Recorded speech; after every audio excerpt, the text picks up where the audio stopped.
give you a minute there, so we'll wait one more minute.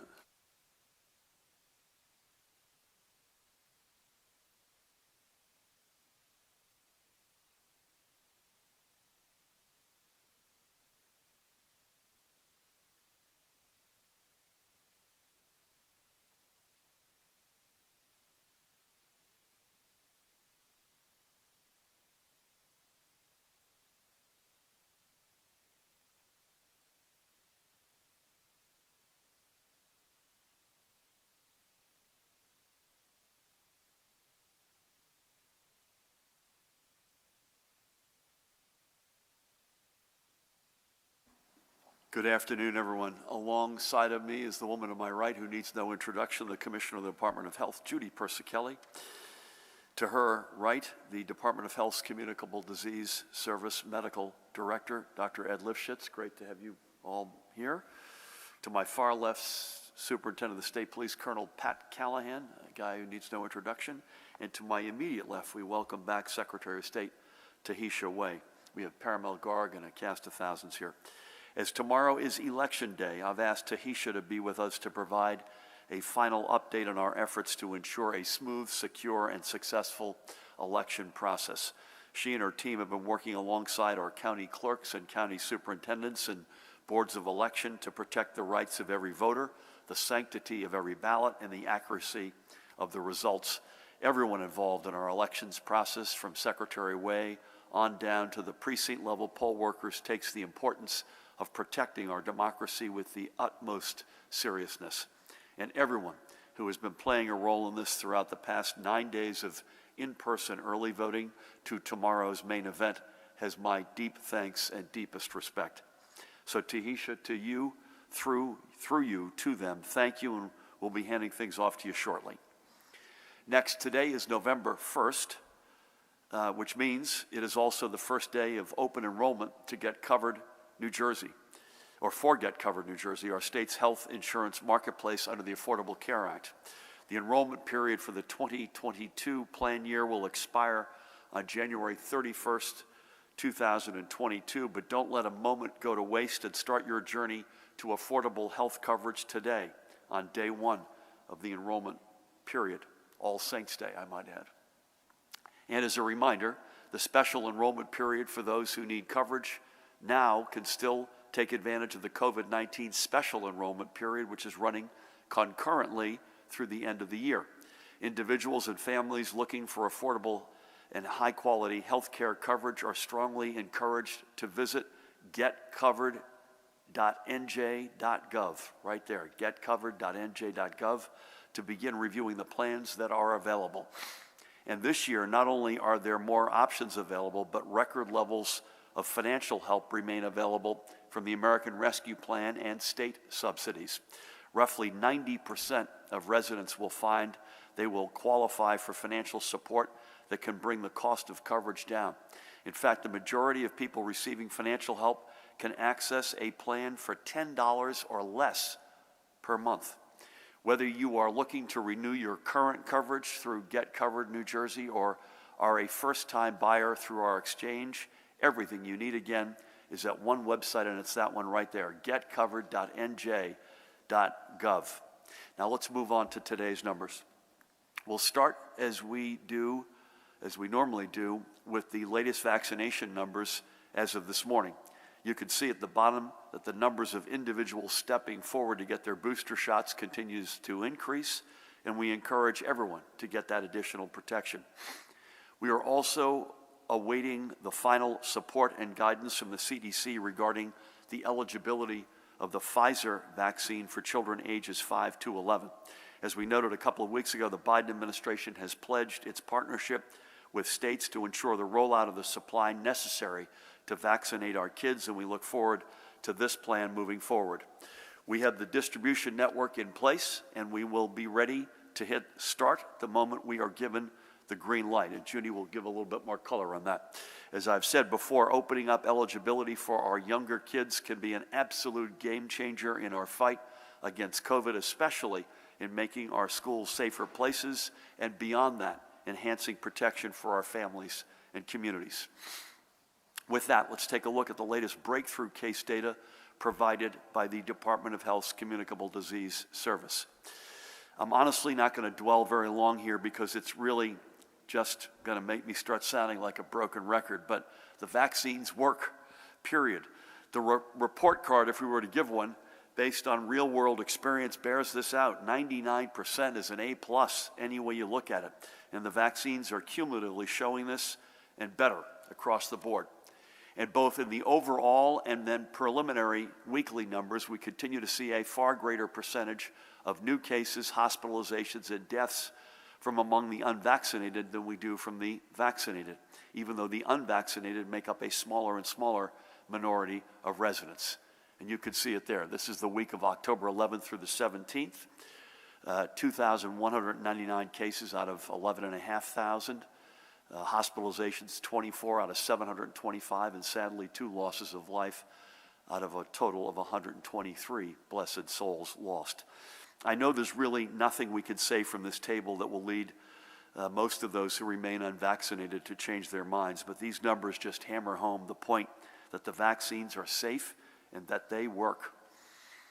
So moving forward, here are the newly reported positive PCR and presumed positive antigen tests for today. The rate of transmission has shown a bit of an increase over the past several days. As you can see, it's at 0.96 today. When we were together last Wednesday, it was 0.83. Importantly, it stays below 1, but meaning the spread of the virus continues to slow. But Judy, it's up. When you get up to bat, you or add any color as to how you're reading that would be great. Looking at our hospitals, we continue to be on the trend line we've been seeing over the past several weeks of steadily decreasing numbers of patients overall. The ICU and ventilator numbers are both also down from last week. And with the heaviest of hearts, here are today's newly reported confirmed deaths. The number of probable deaths has been revised to 2,816. And as Alex Altman, who's with us today, reminded me, the world crossed, I believe this morning, 5 million losses of life from this pandemic. Unbelievable. Now, as we always do, let's remember 3 of those we have lost from our blessed New Jersey family. First of all, today we honor Dr. Jill Stoller of Upper Saddle River, who died after fighting long-haul COVID complications for many months. She was just 59 years old. Born and raised in New York and a graduate of Cornell University, Dr. Stoller was a pediatrician who joined Woodcliff Lake's Chestnut Ridge Pediatrics practice in 1996, and 15 years later became the CEO and president of BCD Health Partners in Saddlebrook. She was an active member and leader within the American Academy of Pediatrics, focusing on issues related to medical practice administration and management. Although she loved working with her patients and her families, she found a second calling in dog training and was a frequent competitor in competitions, leading her own rescue dog, Tia, which I believe explains the setting of that photograph. Jill left behind her husband of 37 years, Tim, along with her son, Travis, with whom I had the great honor of speaking on Wednesday, her daughter, Jenna, Jenna's husband, Sean, and her grandson, Bryce. She was also survived by her mom, Jane. We thank Dr. Stoller for her years of dedication to the health and well-being of children from throughout Bergen County. May God bless and watch over her memory and her family. Next up, let's remember Toms River's Christian Chris Smith. Born and raised in Somerville, where his dad, by the way, served as mayor, Chris earned a degree in industrial management from Rider University and then had a successful career in business. A true family man, he also gave back to his community, coaching basketball for the St. Mary's CYO team from Stafford Township. And when he wasn't on the basketball court, you could usually find Chris boating somewhere in the Barnegat Bay. He left behind his children, Chris Jr., Kelly, Melissa, Matt, Aaron, and Lindsay, and I had the great honor of speaking with Aaron last Wednesday. He's also survived by his sister Kate and brother Drew. For all that he did for those around him, we are certain that God has blessed him, and we thank him for living our values of family and community. And finally today, let's remember this woman, Hilda Jacomino, one of the many tens of thousands of Cuban refugees who fled communism in the 1960s and came to call New Jersey home. She was 92 years old and lived in North Bergen, where I'm going to be in a few hours. Born in Havana, she fled her homeland in 1962, coming to New Jersey. She found work in a factory in Gothenburg that manufactured fuses. Ilda retired to take care of her husband, Segundo, prior to his passing in 1991. His loss was a horrible blow, but Ilda leaned on her remaining family to carry on and enjoy a new life. She is survived by her children, Ilda and Ramon, and Ilda is living in Denver, Colorado, and I had the great honor of speaking with her last Wednesday, and Ramon has remained in North Bergen. She's also survived by her granddaughters, Lindsay and Lauren, and her great-grandchildren, Isabel and William. Like so many, Ilda came to New Jersey to find a new life. In the process and through her family, we hope she found her American dream too. May God bless and watch over her memory and the family she leaves behind. Now, switching gears and ending today by highlighting another small business that has been put on a more secure path forward because of the partnership and support of the New Jersey Economic Development Authority. Felicia Monique, on the right, is the owner of Heritage Beauty Salon in Phillipsburg in Warren County. When Felicia opened her doors in 2014, Heritage filled a void by being not only the first Black-owned salon in town, but by also being the only salon in Phillipsburg catering to the needs of African-American residents. Through Felicia's leadership and vision, providing medical benefits, a 401k, and educational benefits, the stylists she hires are finding a full-fledged career. Like many salons across the state, the pandemic's early days hit Heritage hard. Thankfully, through the EDA, she was able to receive several grants that allowed her to pay expenses and support her staff. And today, the doors of Heritage remain open. Phillipsburg is a historic town that's seen some tough days over the years, but which today is on the rise. And it's because, in many respects, of small business people like Felicia. And when I spoke with Felicia last Wednesday, I thanked her for her role in bringing Phillipsburg back. Check her out and check them out. They're at 499 South Main Street in Phillipsburg, 499 South Main Street. And her website is theheritagebeautysalon.com, spelled heritage, theheritagebeautysalon.com. So that is all from me this first day of November and the first day of open enrollment for Get Covered NJ. Again, if you need affordable health care coverage for 2022, go to getcovered.nj.gov. You got it right there, getcovered.nj.gov, and start checking out the options available to you. It is now my pleasure and honor to hand things over to our fantastic Secretary of State. Please help me welcome Tahisha Way. Thank you, Governor, and good afternoon and happy Election Eve. I want to begin by thanking all of the voters who have already cast their ballots in this election. Now, these are just unofficial results, of course, but as of yesterday, 495,336 voters have cast vote-by-mail ballots, and 207,863 cast ballots at 139 early voting locations across 9 days. As we all know, this year was the first time New Jersey held in-person early voting, and we're glad that New Jersey voters have more options than ever to participate in our democracy. But tomorrow is the big day, Election Day. So here's what you need to know if you still need to vote. First, let's talk about voting in person. You can vote in person on a machine at your local polling place, just like you probably have done before. Before you head out to vote, we recommend verifying your polling location using our website, vote.nj.gov. Polls are open from 6 a.m. until 8 p.m. Accommodations will be available on site for voters with disabilities. Now, I have different guidance for you if you requested and received a vote-by-mail ballot but haven't returned it yet. In that case, you should plan to vote and return that ballot before the polls close tomorrow at 8 p.m. While you can return your vote-by-mail ballot through the mail at this point, we recommend returning it to one of your county secure drop boxes or at your county board of elections office. You can also find these locations listed at vote.nj.gov. You cannot, however, return your ballot to your local polling place tomorrow.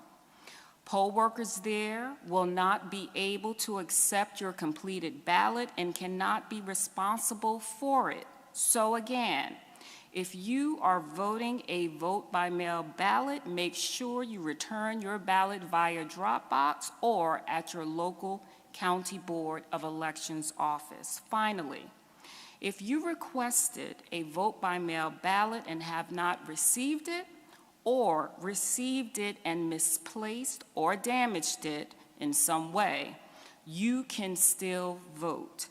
Go to your local polling location and you will be able to vote via a provisional ballot. No matter what method you choose to vote, we want to make sure everyone who is eligible to vote is able to vote tomorrow. If you have any concerns or need assistance, you should reach out to our hotline, 1-877-658-6837. And finally, today is Election Hero Day. So I want to wrap things up with a big thank you to our election heroes. My team at the Division of Elections, our county boards of elections, superintendents of elections, and county clerks who work every day to make sure we have free and fair elections. I also want to thank our municipal clerks as well as the thousands of New Jerseyans who step up and serve as poll workers and make sure our democracy works. Thank you for protecting our elections and putting the voters first. Tahisha, thank you. Great work on the early voting. As I mentioned, I think from this table, it was the best voting experience I'd ever had in my life. So thanks for the great leadership, and to all the county clerks and boards of elections and superintendents, poll workers, just fantastic job. And we're getting ready for a big, successful day tomorrow. Please help me welcome, so thank you, Tahisha, the woman who needs no introduction, the Commissioner of the Department of Health, Judy Persicelli. Thank you, Governor. Good afternoon. Well, the FDA's action Friday in authorizing emergency use of the Pfizer vaccine for children 5 to 11 years of age is certainly welcome news. There are approximately 760,000 5 to 11-year-olds in New Jersey, so protecting them through vaccination helps us to further protect everyone. The FDA said its authorization was based on its thorough evaluation of the data that included input from its independent advisory experts. The clinical data they examined showed the vaccine is safe and 90.7% effective in preventing COVID in children between the ages of 5 and 11. The strong immune response was comparable to those individuals 16 through 25 years of age, according to the FDA. The safety of the vaccine was studied in clinical trials of over 3,100 children between the ages of 5 and 11 who received the vaccine, and no serious side effects were detected. Side effects that did occur were generally mild and occurred within 2 days after vaccination and went away within 1 or 2 days. More children reported side effects after their second dose. Commonly reported side effects in the clinical trial included a sore arm with redness and swelling, fatigue, headache, muscle or joint pains, chills, fever, swollen lymph nodes, nausea, and decreased appetite.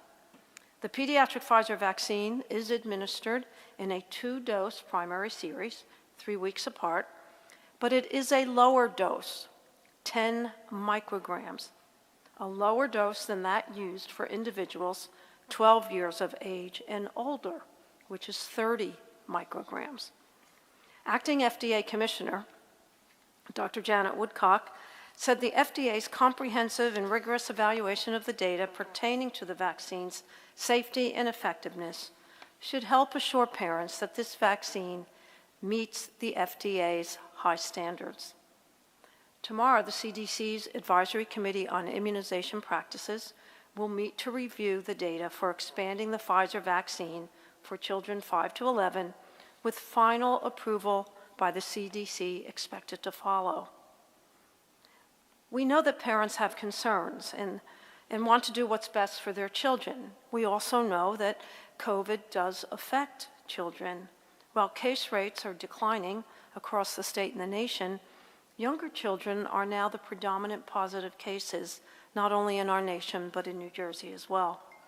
We want to protect as many children as possible, and parents should discuss any questions they have with their pediatrician, their family physician, or their healthcare providers who they have trust in, and visit the Department of Health's COVID-19 vaccination page and the CDC website for information.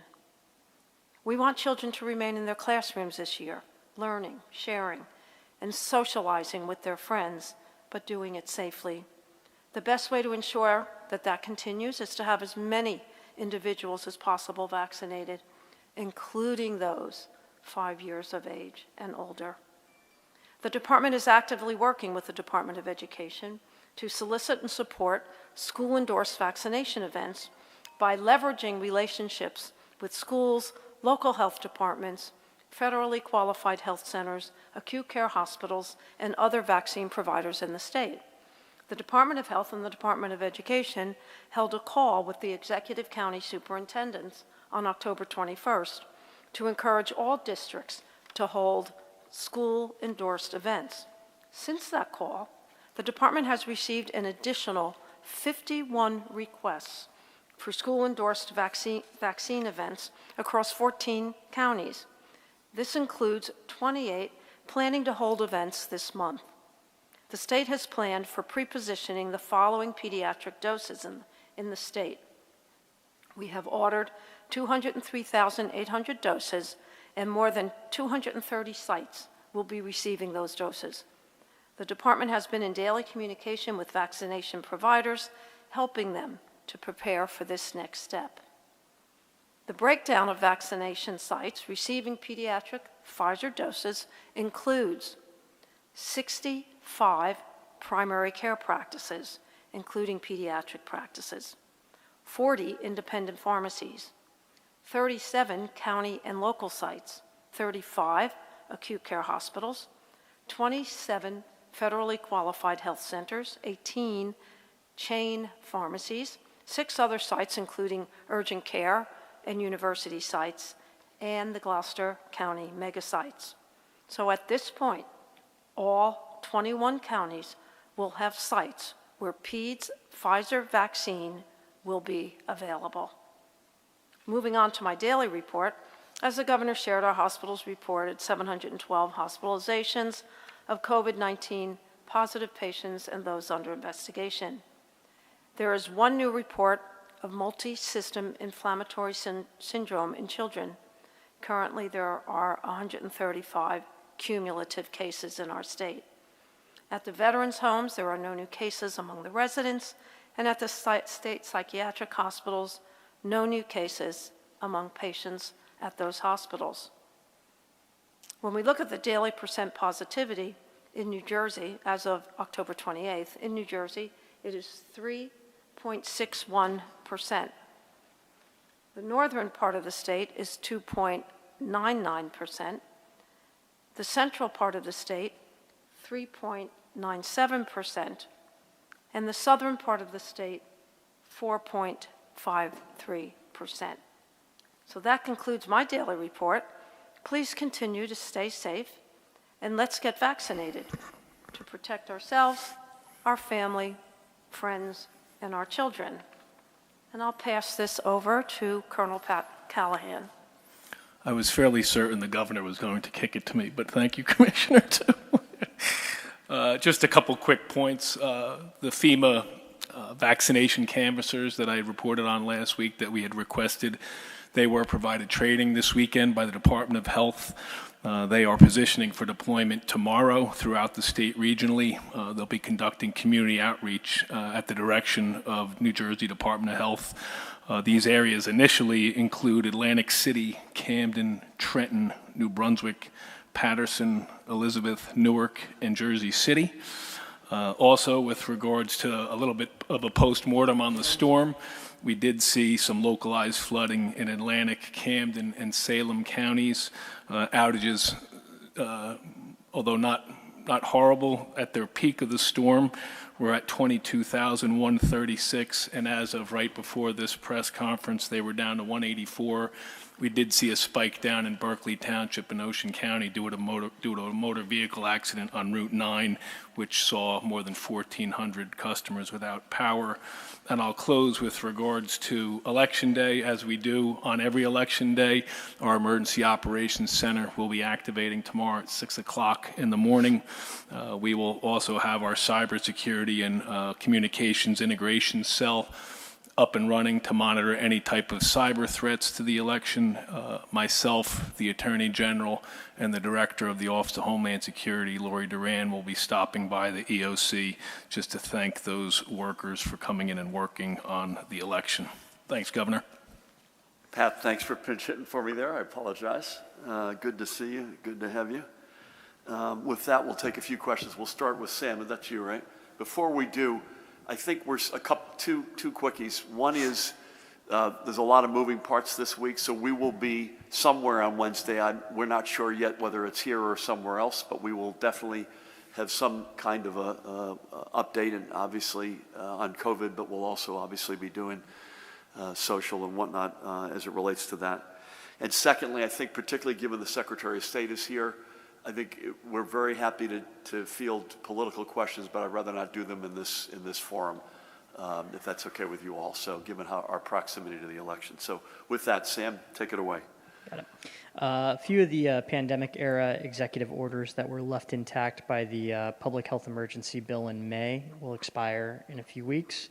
Are you planning on requesting that those orders be extended? If so, which ones? And then tomorrow, in addition to being Election Day, is also the start of lame duck. What are some of your priorities in the final months of the current legislative session? Thank you for both. I've got no color on the executive orders. Paramel, anything you want to add to that? Yeah, so no news to break here. The bill that the governor signed in June lays out a process for some of those executive orders to be extended. So if we need to utilize that process, we will. But we don't have anything to report as of yet. And I think... again, lame duck is upon us, win, lose, or draw, right? So I think you're going to see us, without getting into a lot of detail, you're going to see us with a pretty robust agenda. There's still work to be done, still unfinished business. I probably won't get into any details today, but expect us to begin that process on Wednesday. Again, win, lose, or draw. Thanks for coming and for the questions. Joey, is that you? How are you? Doing good. How are you? Good. So Secretary Wade, two questions for you. Could you get that closer to Joey's mouth? There you go. Sorry. Secretary Wade, two questions for you. One, are there any technology concerns involving the counting of votes, the uploading of votes, anything to do with, Election Day counting tomorrow? And then can you give the current number of cure letters that have been sent out to cure absentee ballots? And then a follow-up question for you, Governor. I was also going to ask about lame duck. Are your plans for lame duck contingent at all on what happens in the election tomorrow, given that things might change? Thank you. Thank you, Joey. To the best of my knowledge, Taisha, you should answer these. I do not know the answer on the cure letters. You should address that as well. But technology, so far, we had a great meeting with you and Lori Duran last week. I don't want to put words in your mouth. You've been feeling quite good about this, right? Yes, thank you, Governor. We do feel good about the technology and the security. Colonel had mentioned the level of law enforcement, coordination, and participation at the ROC tomorrow, and of course, all of the monitoring that goes on. And I, too, will be visiting the ROC because this is a team effort in making sure that everything is secure in the integrity of the elections infrastructure throughout. And regarding the cure letters, I know it's our understanding various cure letters have gone out to voters, but at this time we have to still await the counties to provide those specific numbers. And once we do, we will definitely provide to whoever would like to receive those. So thank you. Thank you for that. Joey, the answer is no, from my perspective, in terms of does the lame duck look different, whether you're win or you lose. We're going to go at it and work our tail off right through the tape whenever that comes. Thank you. Alex, good afternoon. Good afternoon. First, Governor, it's unusual for you to step out while the woman who needs no introduction is talking. I'm just curious as if there's some situation the public needs to be aware of. There is not. I was going to say that. I felt badly that I came back and did say that. No, we're all clear. Thank you for asking that. For Secretary Way, the governor has said that he thinks these low numbers in early voting are due to the fact that it's new, that people need to develop a practice of going to the polls early. I'm wondering if you agree, and if you feel that the expenditure of $60+ million to get this up and running was worth it with so few people taking advantage. For you, Governor, since this is a coronavirus briefing, not a political question, but it's your last chance before Tuesday, can you point to a single mistake that you made during the coronavirus pandemic? And can you point to a single person or entity that you would like to apologize for a mistake that you have made prior to Election Day? There's no situation, so I'm glad you asked that question, because I also, when I pulled Pat out, you probably thought we were having another Orson Welles moment here in New Jersey and West Windsor, but no, there's nothing there. Before Tahisha's welcome to add to this, if you said to me 10 days ago, remember, we have no muscle memory in the state doing this. We've never done this before, so we always knew this was going to be the beginning of a journey. This is absolutely the right step to take, and I'm incredibly happy we've taken it. And most of the money, as Tahisha knows, is sunk money. The technology is sunk. We'll be able to amortize that over time. But if you said to me 207,000 early in-person votes over 9 days, I think that's a terrific result, and that's alongside just under 500,000 votes by mail. So you've got basically 700,000 votes that have been cast. I think that's a big step in the right direction in terms of democracy. And Tahisha can add anything she wish. The only thing I'd say, Alex, is I've said this before, but I haven't said it in a while. The thing that got me angry, and again, we found, even though we didn't agree on a whole lot, we found a lot of common ground, particularly in the emergency moments with the Trump team. The thing that really angered me was when it came out many months later, I think last fall, in tapes of an interview between the president and Bob Woodward, I believe, that they knew more about this earlier than they let on, that they didn't want to quote unquote scare the American people. So my reaction to that was, we really could have used that information, all of us. And I don't think it would have led to different decisions, but it would have led to decisions taken sooner. There's no question that we would have taken steps sooner, and probably the same steps. But that's the one thing that really continues to bother me. I'm good with that, but thank you. You good on early voting?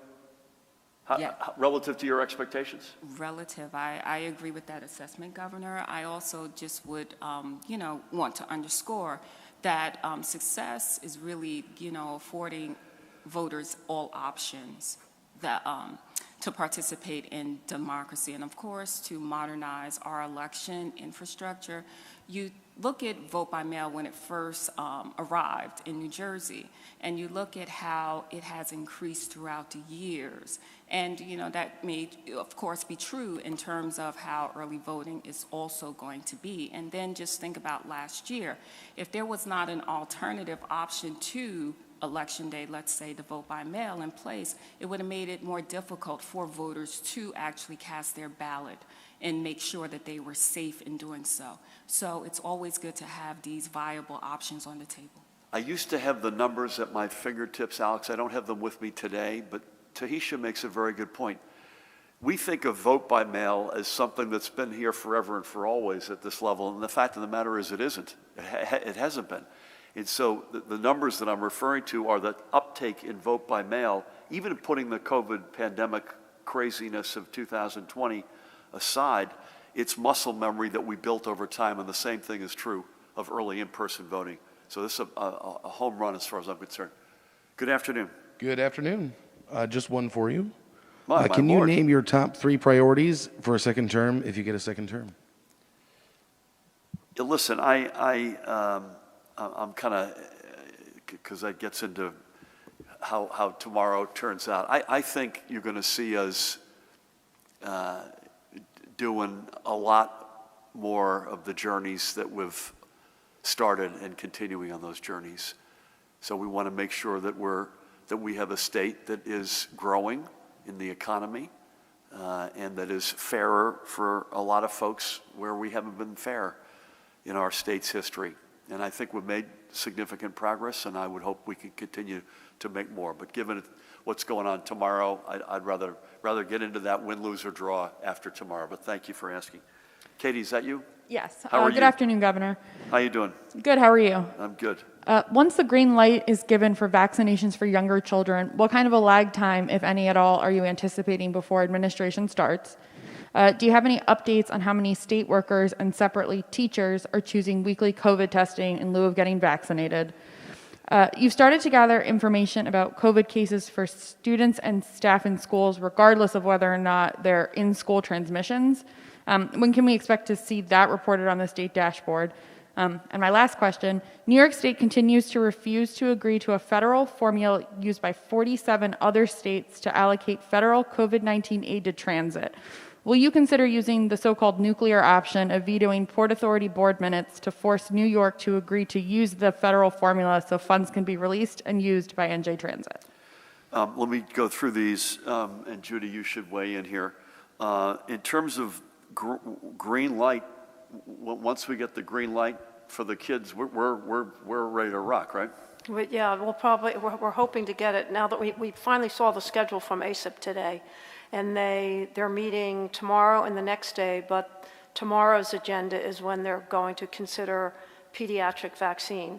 So there's a good possibility that CDC, what we've seen lately, will turn that around, and we could know by tomorrow evening that we can start. And if that's the case, we're ready to start first thing Wednesday morning. I've got no update on either the state worker or teacher number. I know we're gathering that data. And your question, Katie, on students and staff was to have both a combination of in-school transmission and out-of-school transmission that impacted those communities? Yeah, and when would we see those numbers reported on the state dashboard? I think, can we get back to you on that one? Sure. So Alex, can you follow up both on the numbers as well as when that might be, unless you've got something on that, Judy? It's a lot. The in-school transmission is on the dashboard. Yeah, and Katie's wondering whether or not we'd then add flip the side, out. the out-of-school transmission. I was going to pull Ed in actually to comment on the Carissa negotiations with New York State, but perhaps this is a more ripe area. If you think so. Yes, and let me start by saying, as I mentioned, yes, on our dashboard we do have in-school transmissions, the number of outbreaks in schools, the number of reported transmissions. We know a few things about those numbers. We know that they tend to be underreported because schools don't necessarily know about every single case and every single transmission that happens in there. And we know that they don't always get reported. We do also on our dashboard currently separately list all cases of COVID broken down by age groups. So you can go ahead and basically look at those two different things, see the total number of cases, and subtract from that the number of known reported cases in school outbreaks and come to a number. Now, is that number the number of cases absolutely not happening in schools? No, because again, we know the numbers aren't perfect, but they will give you a pretty good idea. Ed, now that we've got you, rate of transmission crept up, and I had to run out and take a quick phone call. I'm not sure if Judy addressed it or not, but how concerned are you about that, and how should we be feeling about it? I am preternaturally worried about things, and I tend to worry about these things all the time, but overall, no, I think we're still in good shape. The overall trendings are trending down. The numbers over the last couple of days are looking better compared to where they were a week ago.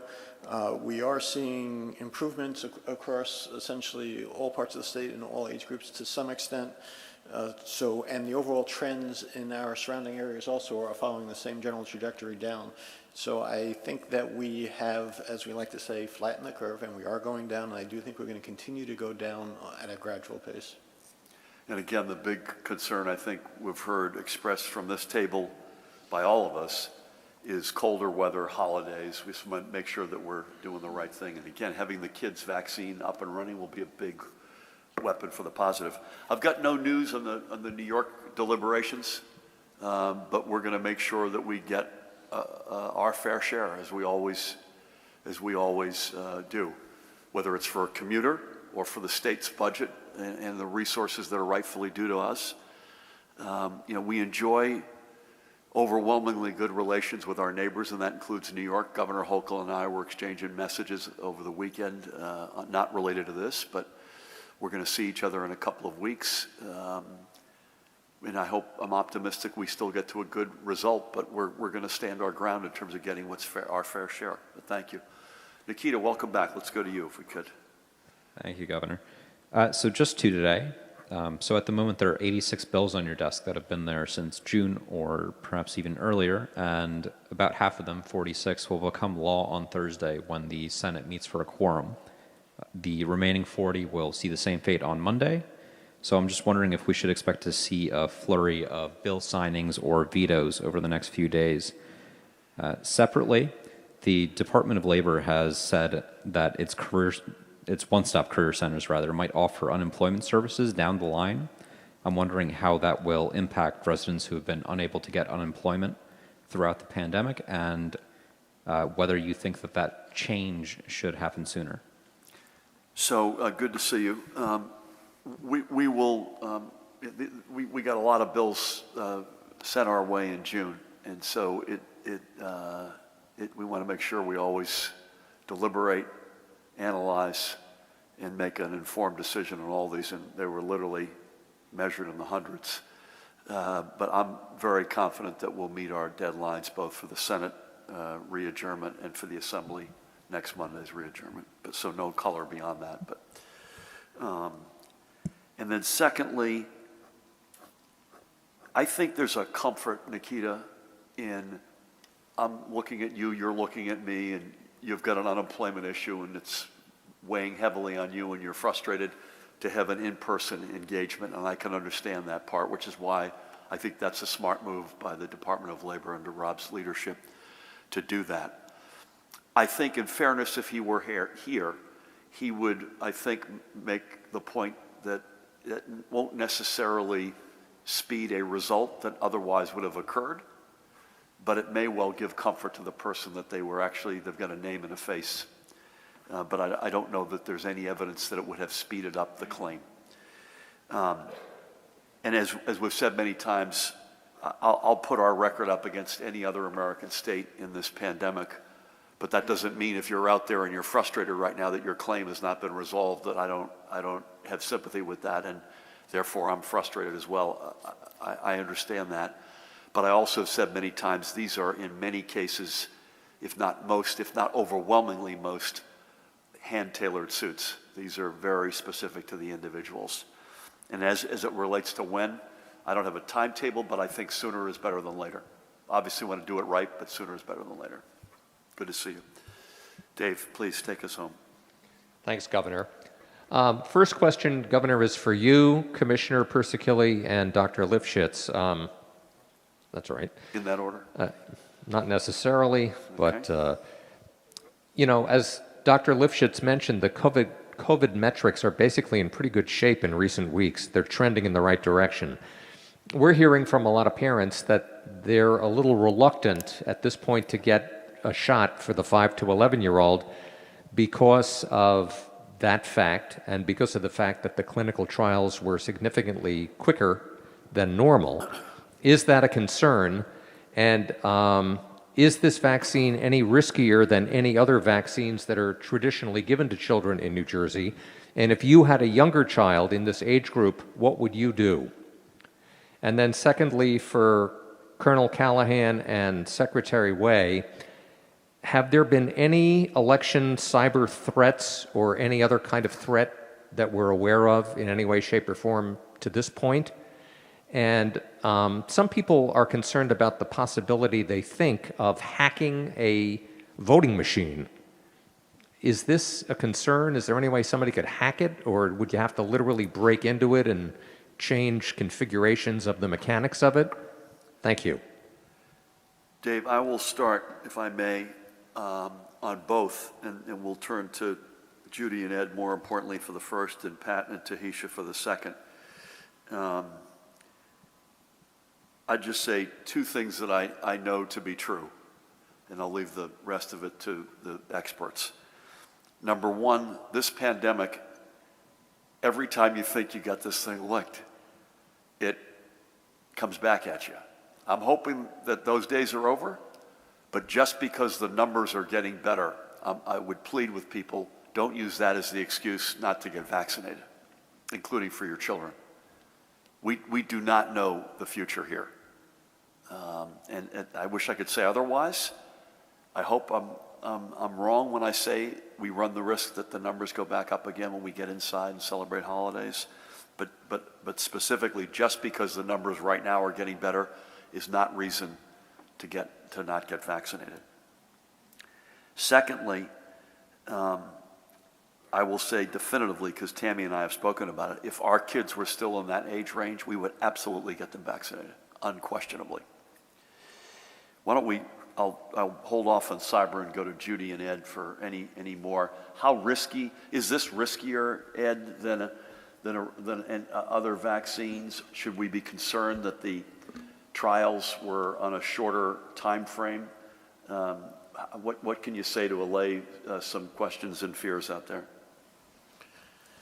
Yes, the vaccine was developed quickly, and that's a total tribute both to the scientists who are working on the vaccine, the years of research that went into mRNA and other techniques leading up to this, as well as the thousands of people who volunteered to take part of trials to show that they are safe. So yes, the trials did include thousands of children in order to get to the point where we can say that yes, while nothing is 100% without risk, these are clearly safe vaccines, and there's nothing to suggest that they're any riskier in this age group than in any other age group. And one of the great silver linings of this pandemic has been that children are relatively spared compared to adults and older people when it comes to illness and so forth. That relative is a relative term, meaning COVID-19 is still in the top 10 causes of pediatric deaths, has been for the last year. It is still a significant cause of children dying. We do know that children get sick. We do know that children sometimes develop long-term COVID and other symptoms, other syndromes that can persist for months or years, causing them real serious problems. Any risk from the vaccine is clearly lower than the risk of the illness itself. We also know that one of the things we've been talking about is getting together with families. We're talking about families getting together for Thanksgiving, for Christmas. Well, what happens in those environments? Well, you tend to get together with your grandparents, your uncles, your aunts, your other older people. And certainly, if I still had children that age, I would want the whole gathering to be as safe as possible. And how do you have that happen? You get those kids vaccinated so they can't possibly become infected, so they can't possibly infect the other older people who are a whole lot more vulnerable. So if I wanted to protect my entire extended family, I would start by trying to get the kids vaccinated. Similar to what we do, by the way, every year with flu. We vaccinate the kids for the flu, largely because they can transmit it to older people, and particularly in their family where it's a whole lot deadly. And last, there's a real practical reason why I'd want to get my kids vaccinated, because you know what? We know that schools are somewhat of a mess as hard as people are trying. We know that kids are out on quarantine on a regular basis. We do what we can to try to protect against that. And one of the best things you could do is you get your kid vaccinated. If your kid is vaccinated and they're exposed to somebody else in school, they don't have to stay home and be quarantined. You don't have to worry about them not going to school or arranging for childcare or yourself taking off from work to take care of them. So there's a real practical reason there as well. So that's my kind of long answer to your short question. Yes, they're safe. And the very last thing I would say is, you know what? Go talk to your pediatrician. We know that the American Academy of Pediatrics strongly supports vaccination for children. You know, they're the experts in taking care of your kids. If you have any questions, talk to them. Great answer. In a funny way, this vaccine is to the point on holidays, it's coming at exactly the right time. right? So getting our kids under the age of 12 fully vaxxed up before Thanksgiving, Christmas, Hanukkah, New Year's, etc., is good timing. Lori Duran and you and I met. Lori's the acting director of the Office of Homeland Security and Preparedness. Pat, you've been a part of these conversations. Either Tahisha or Pat are welcome to weigh in here. Feeling very good about, knocking on wood, by the way, about the cyber reality so far, but please add in anything you all would wish to. Okay. Thank you, Governor. It's highly likely I'm going to speak towards the machines that, there could be any potential hacking. There's the security protocols that are in place, the SEALs, our counties, folk have been trained and also have provided their security plans to OHSP. Unfortunately, I can't get into any specifics. It's like at a football game, you look at the coaches, you see how they have, as they're calling the plays, the play card over their mouths, so you know that they are prepared for the play. But at the same time, unfortunately, no specifics can be given. And to my understanding, there has not been any cyber threats made at this time. That's my understanding as well. Good luck to your Giants tonight, by the way. Pat, anything you want to add? I would just add that we have an entire unit, the Cyber Threat Intelligence Unit, dedicated to monitoring that, David. The last intelligence dissemination report that I received today indicated absolutely no threats uncovered. And again, we also have that cybersecurity and communications integration cell that understand that, watch every single potential breach to our not only our Garden State network, but certainly to these systems. So again, 24/7 operation, keeping an eye on that cyber threat, but none to date. Thank you both. Thank you, Judy. Thank you, Ed. Tahisha, great to have you back. Pat, Paramel, Alex, everybody else out there. In this case, I literally mean this. I don't care who you vote for, but vote. Tomorrow's election day. If you haven't voted already, 6 a.m. to 8 p.m., your regular polling location. I don't care who you vote for, but I do care that you vote. With that, we'll be back to you in terms of where we're going to convene and how we're going to convene on Wednesday. In the meantime, stay safe, everybody. Take care. God bless.